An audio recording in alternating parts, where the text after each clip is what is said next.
slaughter begin.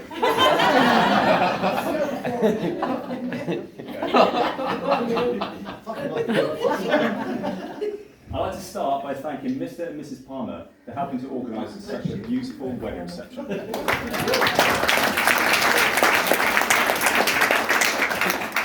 And Mum, thanks for coming.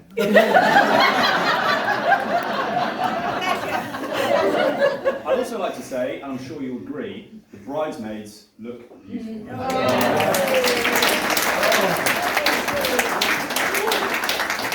Only eclipsed by the beauty of the bride herself. Alison, I know you said it, but you look amazing.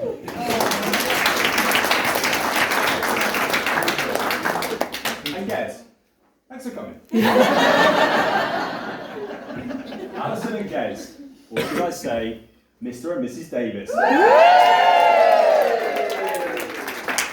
It's an honour to be standing here today, and I couldn't be happier for the pair of you. I'm so glad we get to celebrate this day with so many of your friends and family. Now, for those of you that don't know me, I'm Hugh, Gowing's younger brother. And last summer, I was on the phone to Gez, and he casually asked me to be his best man. And I have to say, I was touched. Me and Gez have grown closer over the years, but the gesture really meant a lot to me. When we were on the phone, he said, I had 2 best men lined up, and they both dropped out. You're the only brother I have, so here we go.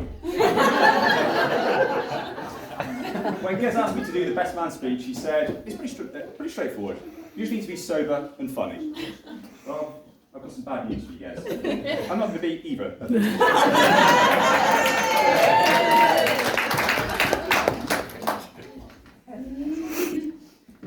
Let me tell you about my relationship with Gez. We met in the 80s. Back then, going viral was something you hid from your friends. Gez is 2 years older than me, so I wasn't there in the formative years. So I relied on Mum for some advice on what he was like as a baby. And she said, he was a wonderfully sweet-natured, kind and calm and happy little baby. Only let down by the fact he was ugly. Very hard.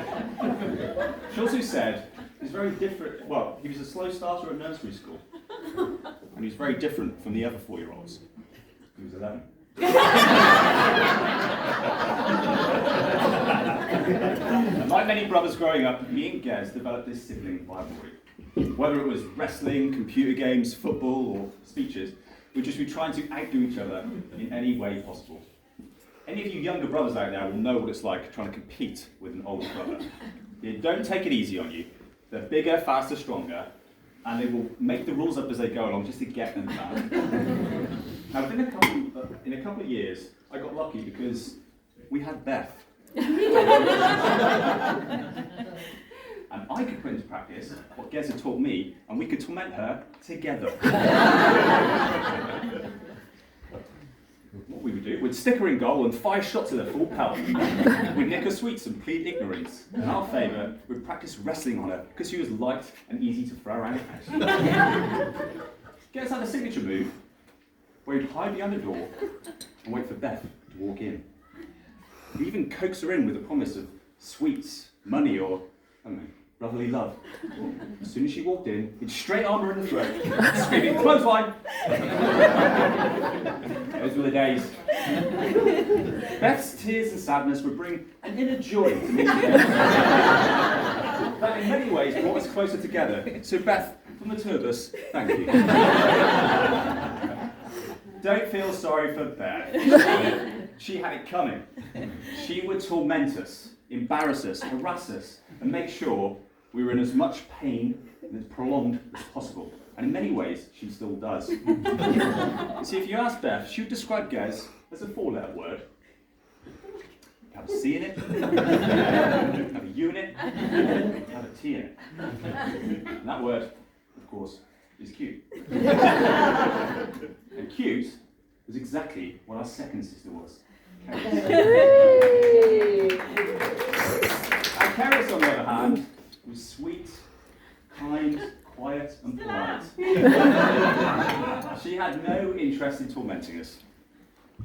Now, I saw her arrival to ditch Beth all together, claiming Beth was now Garrett's sister and Keris was mine. You see, siblings are like Wi-Fi signals. They can be extremely helpful. They can come and go. They can be really slow. And they can be really annoying. But when everything is considered, you can't live without them. Now, Gez would drag his now only sister out on a paper round, and he'd pay her £1 for her efforts. But he made her work for it. Now remember, he's 4 years older than her, and he made her carry the bag. 100 newspapers, this massive heavy bag, and stand at the end of the driveway dictating which house to deliver to. All because his legs hurt. Now, as the years went on, I could sense that the sibling rivalry between me and Gez was dissolving, and a possible friendship was emerging. So he sent me a birthday card one year, and it said, "Happy birthday, Hugh. I hope you have an amazing day from Gez." P.S. Mum made me say that. A work in progress. As we transitioned to adulthood, we each developed our own lives. So I left home after uni and moved in with the love of my life, Lou.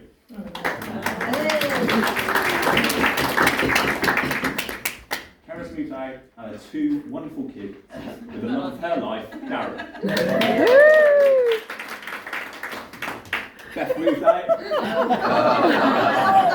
and had 3 wonderful kids with a high school shitbag, and Gez moved out into a 1-bedroom flat, which was cold and dark. He was alone initially, but not for long. You see, Gez found love twice. It was a complicated situation because there was 3 of them. From the outside looking in, it just looked a bit weird. But once he explained how it all worked, it made sense. You see, Gez had met food and the gym. GFG, and their love life, let me tell you, was active. GFG spent most of their time together during his 20s and 30s. His desire to compete had transitioned from throwing his siblings around the house to throwing weights around in the gym. He trained 4 to 6 times a week, ate 6 meals a day, including steak for breakfast. GFG were going places. They even supported Gez into competing into the British Drug-Free Powerlifting Association, where he broke the West Midlands record and came second in the British Championship.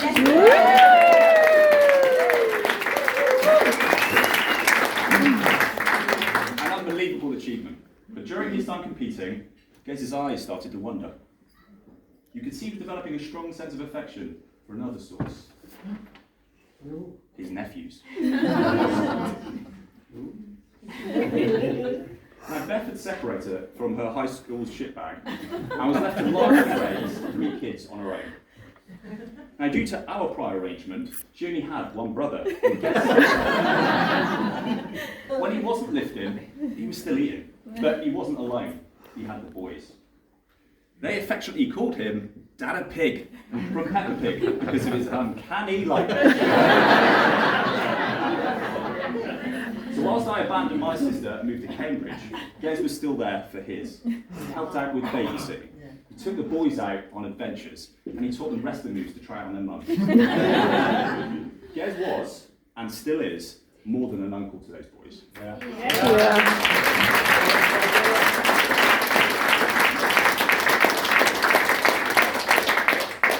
The kids grew such a strong connection with him, which they demonstrated by sending him a Father's Day card. They got so much from being around him, but so did Gez. Now, if Beth was standing here today, she would rinse you, shame you, and embarrass you far more than what I was. But she would also like to thank you for being such a wonderful father-like figure to her children.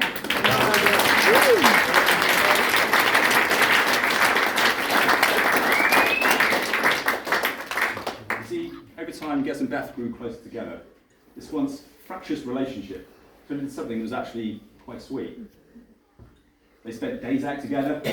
They even did the Welsh 3 Peaks Challenge for charity together, where Beth thought she was going to die, another story. And for a brief period, Garrett stopped hiding behind doors. Now in 2019, David's family had a Christmas to forget. Dad was rushed into hospital with sepsis, and 3 weeks later, he passed away. The shock impacted us all. It still does, but I do believe it's brought us closer together. And me and Gez drove to the hospital to say our final goodbye. And when we got back home, I was walking towards our house, I saw Dad's car, I just burst into tears. Me and Gez embraced and cried into each other's arms for the first and only time. It was probably the most difficult time of our lives. Yeah. But just like any challenge, there's opportunity if you care to look for it. That's exactly what Gez has done. For the past 4 years, he's been on a mission to maximise life, to push himself, to challenge himself, and to be the best person he can be. Everyone that knows him has seen it. A year into his transition, I remember him telling me about someone he's met. I said, "What's his name?"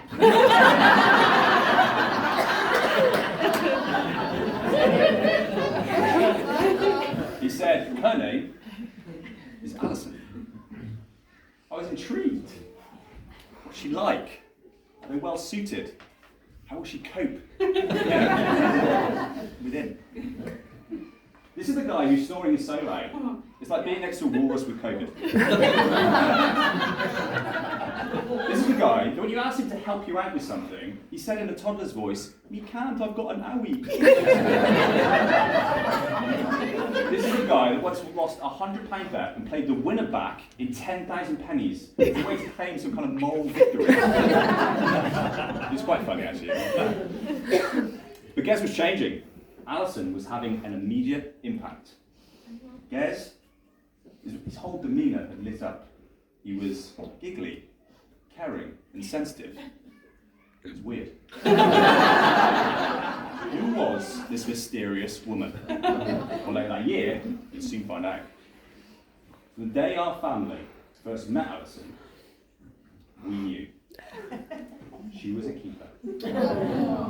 I particularly liked you from the start because you laughed at my jokes. You treated our nephews like they were your own. You're beautiful on the inside and out. You're kind, compassionate, intelligent, and most importantly, you make my brother happy in a way that I never could. Alison and Gez personify the term soulmates. You just need to be around them for 5 minutes to see it.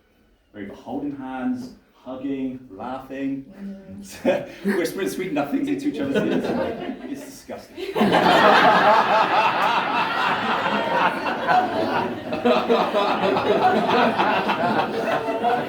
And good luck trying to meet up with them spontaneously.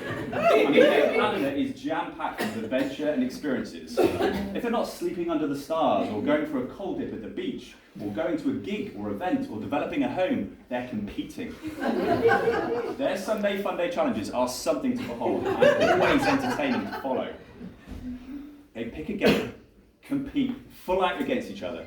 The loser has a forfeit, and the winner basks in the glory. You see, Alison just didn't accept his competitiveness. She was as bad as him.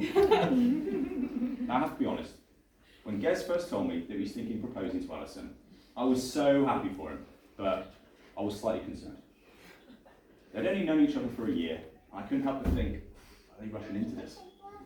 And then it dawned on me. These two had crammed more into that year than most couples will do in a lifetime. She'd slept in a camper van next to the infected walrus and still was Jordan, this is for you. Sweet, thank you, Ben. Thank you. Thank you. You're such a little star. Sorry, what's the first ball? Oh yeah, the infected walrus. I still want to be with him. But there is one regret. Alison, I just wish you'd met Gez a couple of years earlier, so your dad would have a chance to meet you.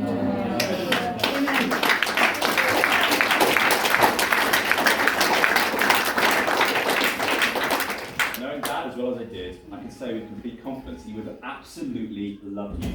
And the impact you've had on his son. Honestly.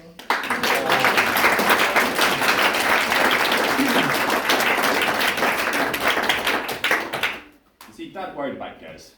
He desperately wanted to see him settle down and to just really push himself in life. Gez, it's just such a shame you didn't get to see who you've become. because he would be so happy and proud of the man that you are today.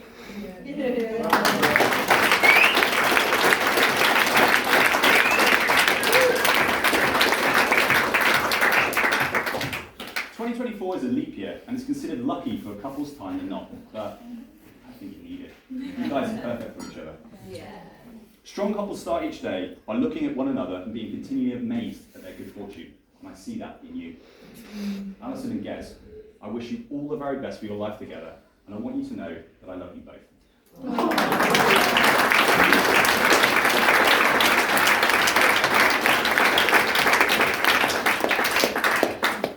Yes. Mum made me say that. Please raise your glasses. Joy for laughter, for happily ever after, Alison and Gez. Alison and Gez. Thank you.